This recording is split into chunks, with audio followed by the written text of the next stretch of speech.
E a gente resolveu pegar esse assunto aí relacionado ao meio ambiente, porque o que a gente vê hoje, o que ocorre hoje não só no Brasil, mas no mundo, né? As pessoas estão muito preocupadas em ganhar dinheiro, em lucrar, e se esquece um pouco do meio ambiente, né?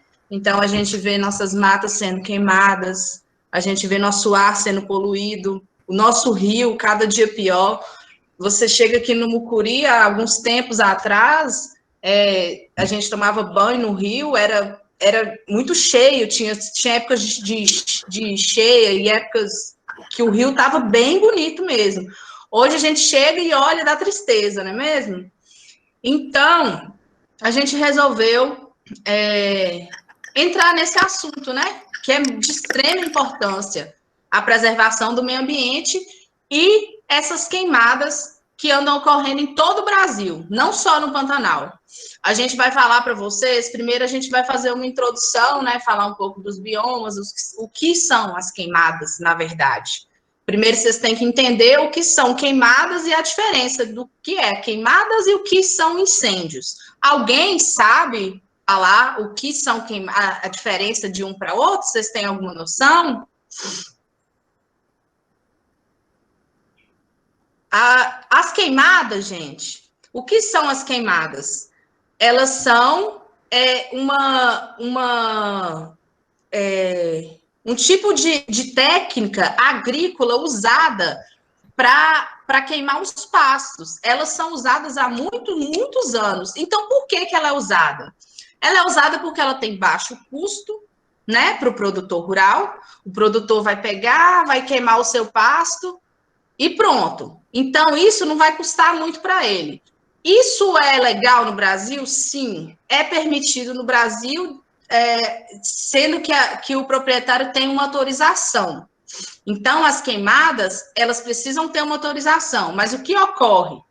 Os produtores, eles não pedem autorização e isso se alastra.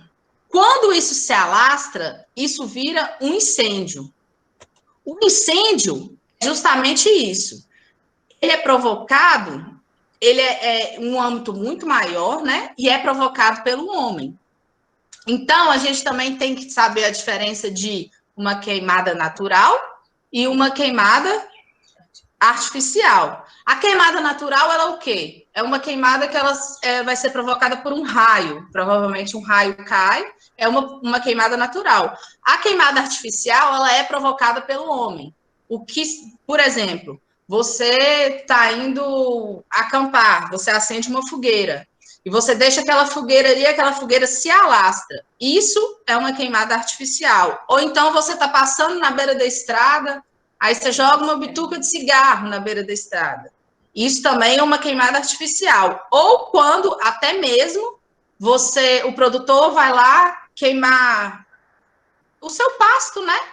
Para depois colocar gado ou fazer outra cultura, monocultura, e isso se alastra. Então, todas essas são artificiais, certo? Como eu já falei, né, as queimadas artificiais são provocadas pelo ser humano e ocorrem em sua grande totalidade de maioria proposital. Ele fez aquilo propositalmente, com alguma intenção, né? O produtor vai fazer aquilo para fazer um cultivo de alguma coisa ou colocar um gado. E as naturais são pela natureza, certo? Aí, Danúbia vai falar um pouco para vocês dos biomas brasileiros. Porque antes de qualquer coisa, de vocês entenderem como ocorrem essas queimadas no Brasil, vocês precisam entender um pouco de cada bioma brasileiro. Então, gente, biomas, vocês sabem o que é? Bio é o quê? Bio é vida. Biomas é um conjunto de ecossistema, é um conjunto de vegetais, onde cada um bioma tem sua própria característica. E vamos.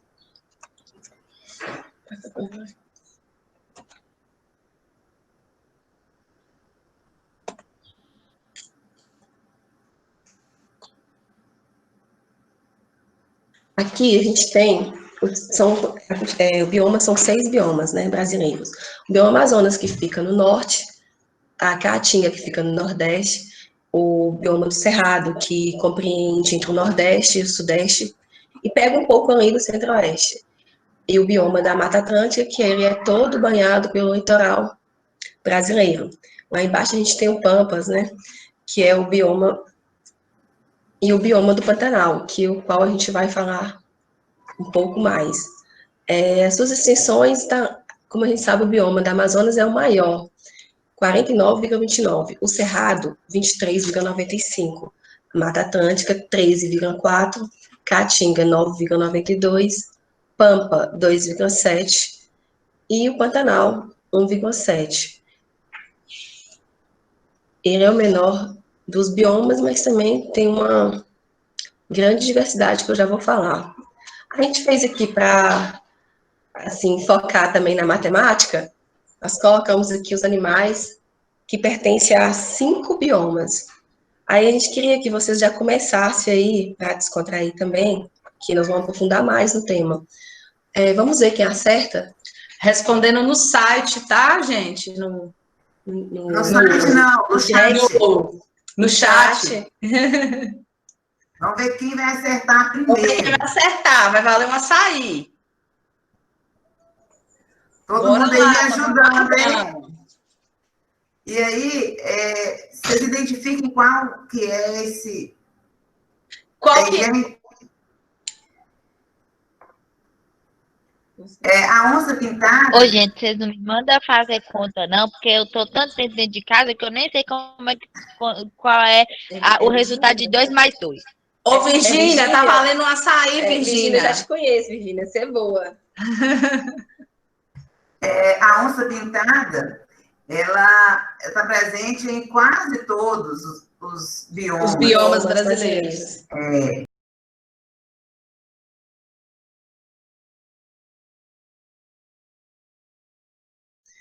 Ele possui uma grande diversidade de animais, da fauna, da flora. Ele possui uma bacia hidrográfica, né? Maior do mundo, entendeu?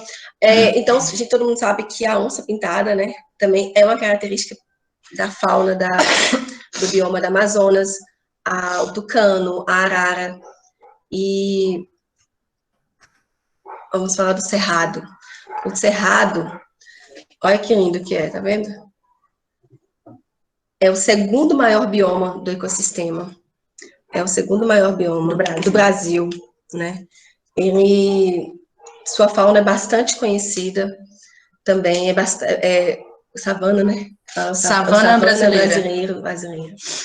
E a Caatinga... Lembrando que no Cerrado, gente, está localizado as maiores nascentes, né, do Brasil. Então, a gente vê que o Cerrado está sendo muito devastado, muito mesmo. E se acabar as nascentes, a água vai acabar também, né? Então, a gente tem que ficar esperto em relação a isso aí. Pode continuar. A Caatinga, gente, é um bioma tipicamente do Brasil, né? Ele possui um clima mais seco, né? Lá do Nordeste, como todo mundo já sabe. Sua vegetação é bem... Árvores de pequeno porte. Bem baixa. E bem retorcidas. Isso. E a raiz dela é mais densa, bem profunda. Por quê? Porque lá não tem muita água. Uhum. Lá o cacto aqui, ó, a gente encontra mais na Caatinga, que eles possuem um pouco de água, né? Eles conservam a água aqui dentro, né? Na verdade. E sua fauna é os quê? Os tatus carana, né? Tatu carana, o teiu, também tem o tucano, mas só que esses animais mais rasteiros, assim. Uhum.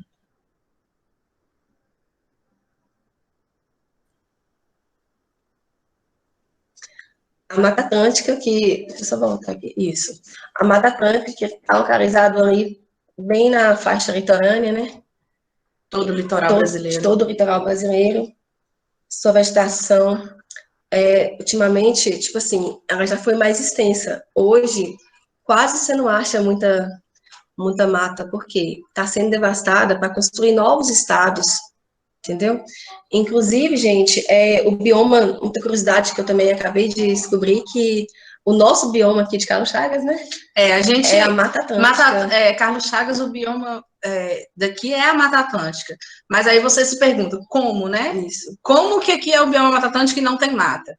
Porque quando vieram explorar o local, chegaram muitos fazendeiros e pecuaristas. Então, eles pegavam, destruíam toda a mata, vendiam a madeira para a criação de gado. Então, hoje, em Carlos Chagas, a gente tem pouquíssimos restícios de Mata Atlântica. Quase nenhum, inclusive. Quase nenhum. E no resto do Brasil também. A Mata Atlântica foi totalmente devastada. Por quê? Principalmente por causa do pau-brasil, né? Que era algo que se exportava para fora. Então, a Mata Atlântica, a porcentagem dela no Brasil é 13%. Hoje a gente tem só... 1,7%. Não, a gente tem 8, alguma coisa de Mata Atlântica.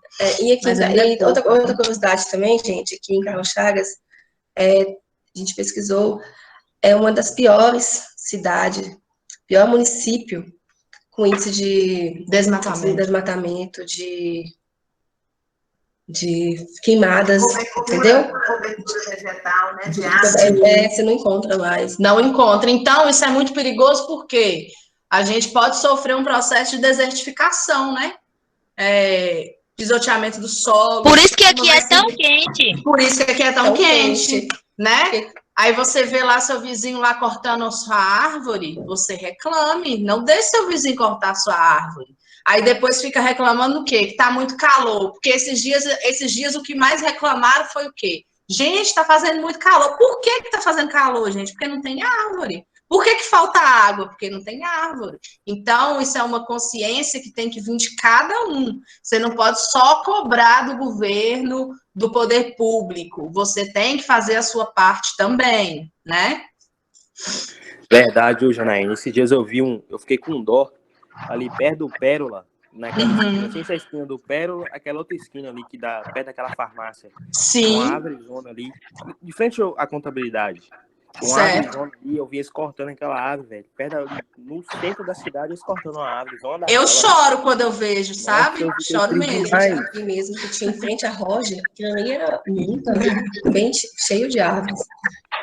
Gente, a gente precisa, né, da agricultura. Ninguém sobrevive sem a agricultura. Isso é uma coisa certa. Só que o que nós devemos pensar? A gente tem que saber conciliar a agricultura com a sustentabilidade e com a preservação do meio ambiente. Se você pensa só na agricultura, o que vai acontecer? Você vai desmatar tudo e ninguém vai ter ar para respirar, a gente não vai ter água para beber, a gente não vai ter nada. Então, a gente tem que saber conciliar. A gente já vai falar.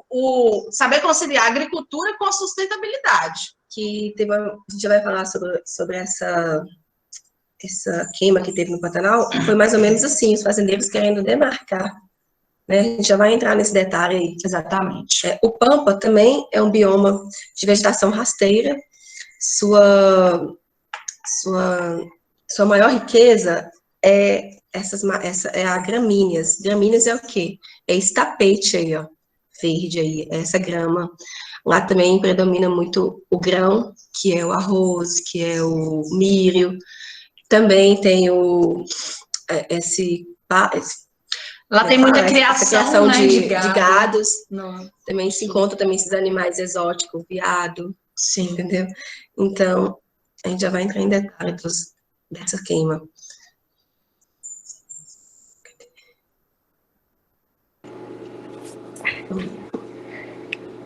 Vamos ver, Jana. Vamos passar para o Pantanal. O último bioma que a gente vai falar, não passou muito. É o Pantanal.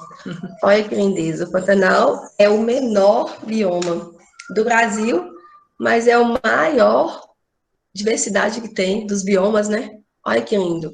Lá predomina muito a fauna e a flora. Na verdade, o Pantanal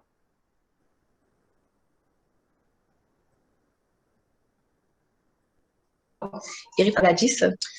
O Pantanal é uma planície alagada. É uma planície alagadiça porque ela fica embaixo, né? Em cima fica aqueles planaltos mais altos, as montanhas. E como vocês vão ver, vocês veem Pantanal, quando passa assim quando vai fazer tipo a filmagem, o que vocês viram? Só vê água. O Pantanal é uma planície alagada, né? Então, em torno do Pantanal, ele é todo coberto por cordilheiras e por montanhas. Então, a água bate na cordilheira e acaba no Pantanal. Então, por isso que o Pantanal tem as épocas de cheia e as épocas de seca. Aí vocês se perguntam como que o Pantanal pegou fogo. Já nós vamos falar sobre isso. Então, gente, só para concluir aí o que a Núbia falou sobre os biomas, todos esses biomas, eles são interligados. Você não pode achar que a Amazônia está lá isolada, que você vai preservar só a Amazônia, ou você vai preservar só o Cerrado, ou só o Pantanal. Por quê? Por exemplo, a floresta amazônica, ela é a que gera chuva para todo o Brasil. São chamados rios flutuantes. Então, o que acontece? Se você desmata a Amazônia, se tem queimadas na Amazônia, se o número de árvores lá diminui, como que vai gerar chuva para todo o Brasil? Então, ela vai interferir em todos os outros biomas. Então, o que acontece em um bioma interfere no outro. É tipo um efeito dominó. Se você desmata um, ele vai influenciar em todos eles. O bioma Pantanal, por exemplo, ele não tem plantas só do bioma Pantanal, somente deles. Ele é influenciado por os biomas que estão perto dele, que é a Amazônia e principalmente o Cerrado. Então, tudo é uma interligação disso tudo, né? A gente tem que pensar isso de uma forma muito ampla. Esse gráfico aqui, ele fala sobre as queimadas nos biomas brasileiros. Os dados são de julho de 2019 e julho de 2020. Então, a gente faz uma comparação entre os 2 anos. Por exemplo, na Amazônia, em 2019, foram 5.318 focos de incêndio. Em 2020, foram 6.803. No Pantanal, em 2019, foram 494. Já em 2020, esse ano, foram 1.684. A gente viu que subiu, né? No Pantanal subiu bastante. No Cerrado, foram 5.346. E em 2020 subiu também, foram 5.663. Mata Atlântica, 1.712. Você pode ver que deu uma caída aqui, que em 2020 está 1.323, só que você não pode falar que caiu. Por quê? Porque esse dado aqui é de julho de 2020, a gente vai entrar no período de seca agora. Estamos entrando, né? Teve agosto, setembro, então você não pode. Não, o ano ainda não acabou, então não pode falar que caiu nada. Na Caatinga era 302 e passou para 265. Nos Pampas, 222 passou para 67. E a gente viu o que aconteceu no Pantanal foi um incêndio, né? Descontrolado. Aí você pode se perguntar. A causa disso foi natural ou foi intencional? Né? É uma pergunta que você tem que fazer, mas a gente não pode afirmar nada. Mas o Pantanal ele está vivendo um período de seca muito grande, lá não está chovendo. E essa chuva que não ocorre lá é justamente por essas queimadas que ocorreram na Amazônia no começo do ano, né? Que tudo da Amazônia influencia em todo o Brasil. Então, o Pantanal não chove, desde julho ou junho que não chove. Então, ele não teve o que esse ano? Período de alagamento. Porque o Pantanal sempre tem o período de alagamento, que é o que dá vida a tudo no Pantanal. Setembro, outubro, novembro. Isso. Não tá tendo. Então, eles entraram num período de seca imenso. Então, você coloca aí, período de seca, pode ter tido incêndios provocados né, por pessoas, pelo homem. Então, se você concilia essas duas coisas aí vocês vão ver, foi isso aí que aconteceu no Pantanal. O Pantanal, ele só é 1,7% do bioma brasileiro, né? Mas ali no...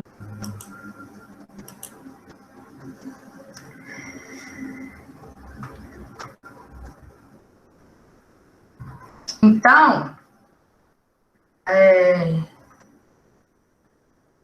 quais os impactos que esses incêndios que ocorreram no Brasil pode influenciar em nossas vidas, e nas pessoas ou no ecossistema, né? Então, é isso que a gente tem que se perguntar. Quais os impactos que essas chamas, esses incêndios no Pantanal geram?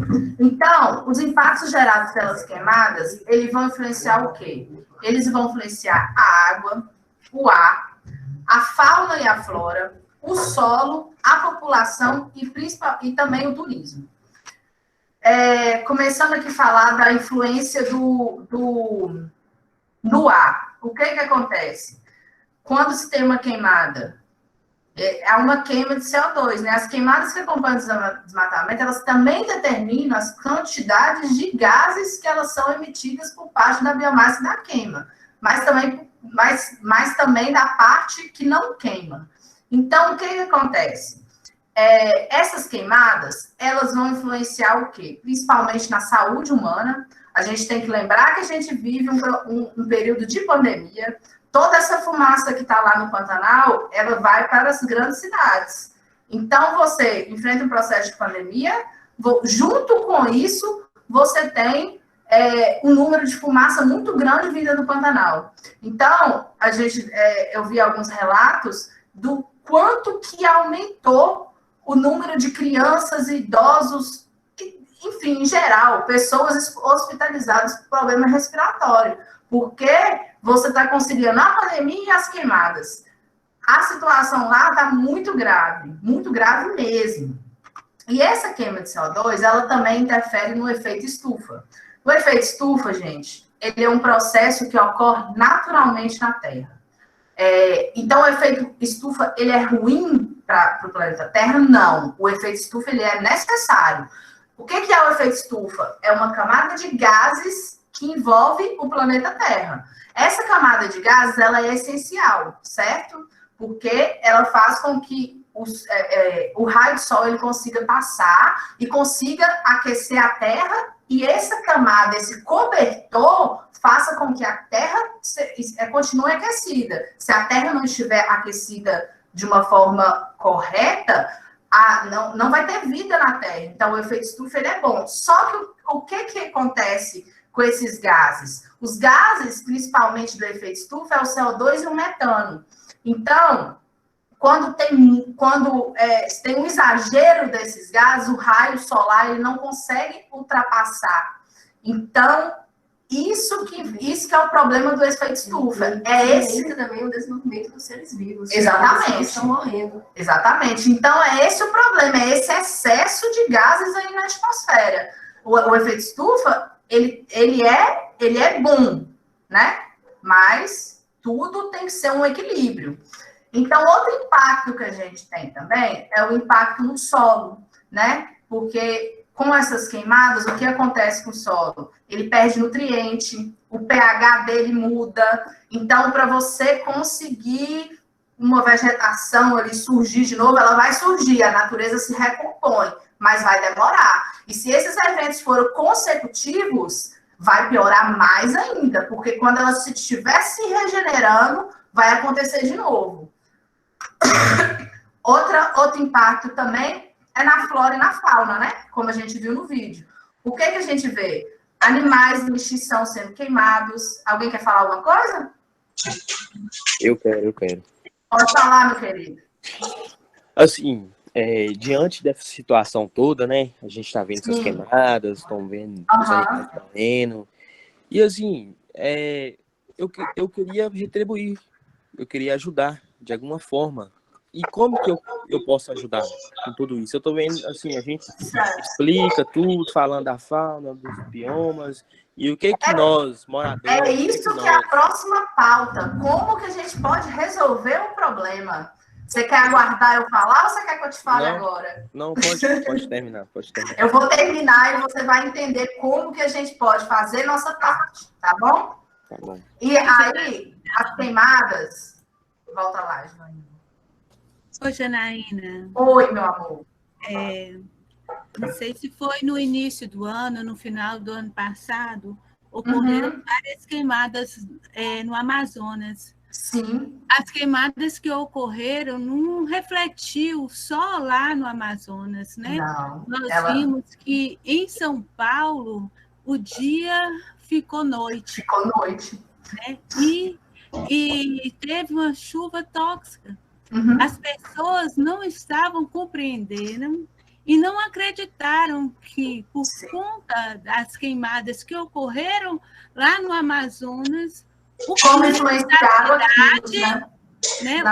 da cidade interferiu e a chuva interferiu. Gente, é muito triste, é o que eu falo para vocês. Os biomas são interligados, tudo é interligado. O que ocorre lá na Amazônia influencia aqui na gente. O que acontece aqui influencia lá. Então, é tudo um efeito dominó. A gente tem que cuidar de tudo, né? É esse o ponto. Certo? Alguém quer dar mais uma opinião, falar alguma coisa? Voltando aqui, eu estava falando das queimadas, né? E como influenciam na flora e na fauna. A gente vê lá os animais correndo do fogo, sendo queimados. Ali tem animais em extinção, né? A fauna, a flora lá do Pantanal, o que acontece? Quando você pega uma espécie que é do local, né? Uma espécie endêmica, aí ocorre uma queimada e queima tudo. O que vai acontecer? Espécies exóticas... Oi, Del? Vocês estão me escutando? O áudio do Deodato está desligado. Estamos, sim. Eu estou ouvindo mesmo. Então, ok. Vou continuar, tá bom? Aí, gente, o que acontece? Quando há uma queimada, essas plantas nativas, elas são queimadas juntos. Então, as árvores são queimadas, que servem de abrigo para os animais, que servem para dar alimento para os animais. E essas plantas nativas que são queimadas... quando voltar a vegetação de novo, vão vir plantas exóticas e elas vão se espalhar e as nativas não vão conseguir aquele equilíbrio que tinha antes. Então, a gente também tem esse problema com outro impacto, muito impacto, que prejudica o quê? A saúde da população, como eu já havia falado, né? E também afeta na maioria das vezes, a população de baixa renda, e no Pantanal, principalmente, as comunidades indígenas, né? Que são pessoas que moram ali, que vivem de pesca, né? Que vivem, talvez, ali de um pouco de turismo pequeno. Então, além de prejudicar a economia local, também prejudica o turismo. O Pantanal, ele tem um potencial turístico muito grande. Ele é uma região muito bonita. Eu não sei se vocês lembram daquela novela Pantanal, que passava na Manchete, né? E eu lembro que eu era pequena quando assistia aquela novela, eu achava o máximo. Aí tinha a Juma Marruá, tinha a onça. E aí eu ficava olhando para aquelas imagens, eu ficava fascinada. Como que o Pantanal é um lugar bonito, né? E o que é que rege isso tudo? Nós temos leis ambientais que regem tudo isso, certo? Então, a gente é assegurado por lei que não pode haver incêndios, que o ser humano não pode destruir a natureza. As leis brasileiras hoje, o Código Penal brasileiro, ele é lindo, ele é maravilhoso. O que falta? Né? O cumprimento dessas leis, a fiscalização, que isso não é feito. Né? Isso vem de muito tempo, isso não vem só de agora. Só que o que a gente percebe? A gente percebe que, ao invés de estar melhorando, a gente está retrocedendo, né? Eu vi essa semana leis que protegiam manguezais, que protegiam restingas sendo extintas, né? Essas leis, elas não podiam ser extintas, gente. A gente tem que continuar preservando o lugar que a gente vive, a gente não tem que retroceder, não. Aí esse caput... Pode falar. Alguém está falando? Deixa eu te falar. Pode falar, meu querido. Tá falando assim das leis, né? Uhum. E assim, eu já vi muito isso e eu fico muito triste de as pessoas que protegem isso, tipo a polícia ambiental. Sim. Eu já vi muitos casos das polícias ir lá ver uma fazenda se tem desmatamento e o fazendeiro ir lá e dar propina para eles, dar dinheiro para eles, não ficar calado. Então, assim, as pessoas estão muito ambiciosas por dinheiro, por ganância, por poder. Corrupção, né? A corrupção ela está em todas as áreas. Dentro da nossa diversidade. Exatamente, é isso aí. Então, assim, todo ser humano, ele tem o direito de viver em um local propício para uma vida saudável, entendeu? Está por lei, afirma que poluir em qualquer nível que tenha resultados que possam ser danosos à saúde, mortandade de animais ou destruições é ilegal. Causar poluição de qualquer natureza em níveis tais que possam resultar em danos à saúde humana, o que provoque a mortalidade de animais ou destruição da fauna e fauna, tem reclusão de 4 anos e multa. Ou seja, queimadas pode? Ela pode. Você pode ir lá, um fazendeiro pode chegar lá e falar assim, eu quero queimar esse mato aqui para colocar gado ou para fazer uma plantação. Só que com autorização, o que não acontece. Acontece uma queimada desenfreada, sem fiscalização, sem ninguém para monitorar. Então, isso vira o quê? Vira um incêndio. Agora, essas queimadas, elas só podem meio rural. Meio urbano não pode. Se seu vizinho estiver queimando lixo, gente, não pode. Meio urbano não pode ter queimado, tá? Então, elas estão monitoradas pelo INPE, que é o Instituto. Na hora que o fazendeiro fizer a queimada, o satélite já rastreia, já sabe aonde que está sendo localizado. Se essa pessoa tem ou não autorização também. Isso mesmo. Então, aí nós chegamos no quê? Nas alternativas e nas soluções para minimizar esses danos. O que podemos fazer, né? A gente vê isso tudo acontecendo não só no Brasil, mas no mundo, e a gente pensa, o que eu posso fazer? Isso é um dever do poder público e também de você. A gente não pode só cobrar do poder público, dos políticos, não. Isso tem que vir da gente, né? A gente tem que ter conscientização ambiental, né? Do que se pode, o que não pode. E essas leis também, elas precisam ser aplicadas e fiscalizadas, né? Então, o poder público entra aí. Eles têm que aplicar e têm que fiscalizar. E a gente tem que fazer a nossa parte, né? Como que a gente faz a nossa parte? Quem foi que perguntou como que eu posso ajudar? Cauã. Daniel. Daniel? Também. Pois é, como você pode ajudar? Quando você estiver lá tomando seu banho, o seu banho de meia hora, leva 10 para tomar ele, entendeu? Desliga a torneira quando você estiver escovando o dente, não joga o lixo no chão, não joga o lixo no rio, né? O que mais que a gente pode fazer? Plante uma árvore. Sim, né? Chega na porta da sua casa e fala assim, eu vou plantar uma árvore em tal lugar.